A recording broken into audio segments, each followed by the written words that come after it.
और वहीं अयोध्या में संत जगत गुरु परमहंस दास ने चुनाव लड़ने का ऐलान किया है और मतदाता दिवस के मौके पर हवन पूजन कर मतदाता का संकल्प कराते हुए संत परमहंस दास ने दावा किया कि बीजेपी को समुचित प्रत्याशी नहीं मिल पा रहा है और ऐसे में वो अयोध्या से चुनाव लड़ेंगे और संत समाज के उत्थान के लिए वो काम करेंगे। और उन्होंने कहा कि अगर योगी आदित्यनाथ यहां से चुनाव लड़ते तो उनका स्वागत है, लेकिन गोरखपुर सदर से उनके चुनाव लड़ने के ऐलान के बाद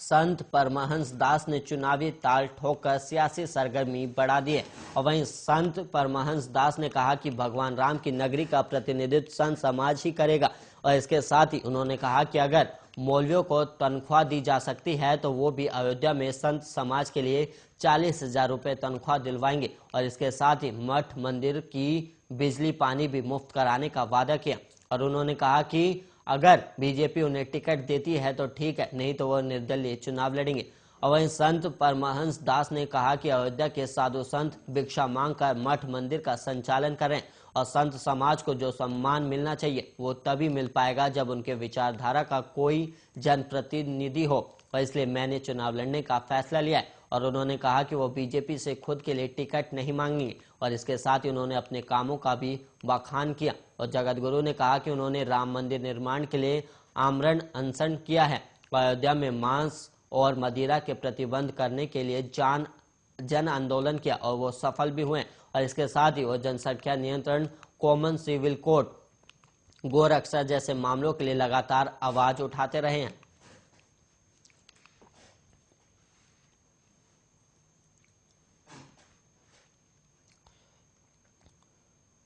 और वहीं इन दिनों सोशल मीडिया पर सीबीएसई कक्षा 12वीं के टर्म 1 के परिणाम को लेकर एक फर्जी नोटिस खूब वायरल हो रहा है और केंद्रीय माध्यमिक शिक्षा बोर्ड ने मंगलवार को छात्रों और संबंधित अधिकारियों को चेतावनी देते हुए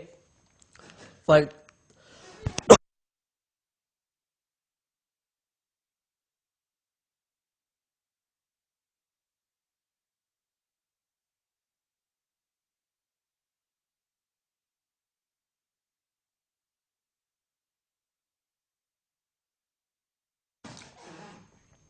वहीं फर्जी नोटिस की तस्वीर ट्विटर पर साझा की और फर्जी नोटिस में कहा गया है कि कक्षा 12वीं के परीक्षा परिणाम 25 जनवरी 2022 तक जारी किए जाएंगे। और वहीं नोटिस में प्राप्त करने की प्रक्रिया का भी उल्लेख किया गया और बोर्ड ने यह भी कहा कि ध्यान रखना महत्वपूर्ण है कि बोर्ड ने अपनी परिणाम वेबसाइट, मुख्य वेबसाइट या पर ऐसा कोई नोटिस जारी नहीं किया है और शैक्षणिक वेबसाइट सीबीएसई द्वारा अपनी वेबसाइट पर जारी किया गया अंतिम सार्वजनिक नोटिस गणतंत्र दिवस की लाइव स्ट्रीमिंग के संबंध में है। और सीबीएसई ने 3 जनवरी 2022 को कुछ सोशल मीडिया और ऑनलाइन समाचार प्लेटफॉर्म पर भ्रामक सूचनाओं के प्रसार के संबंध में एक सार्वजनिक सलाह जारी की थी। और वहीं भ्रामक सूचना कक्षा 10वीं और 12वीं की बोर्ड परीक्षाओं में बड़े परीक्षा परिवर्तन के संबंध में थी और बोर्ड ने जनता को केवल आधिकारिक वेबसाइट का पालन करने की सलाह दी थी। और बोर्ड ने छात्रों और अभिभावकों से कहा है कि सीबीएसई कक्षा 10वीं और 12वीं के टर्म 1 परिणामों से संबंधित प्रामाणिक जानकारी के लिए सीबीएसई की आधिकारिक वेबसाइट देखते रहें।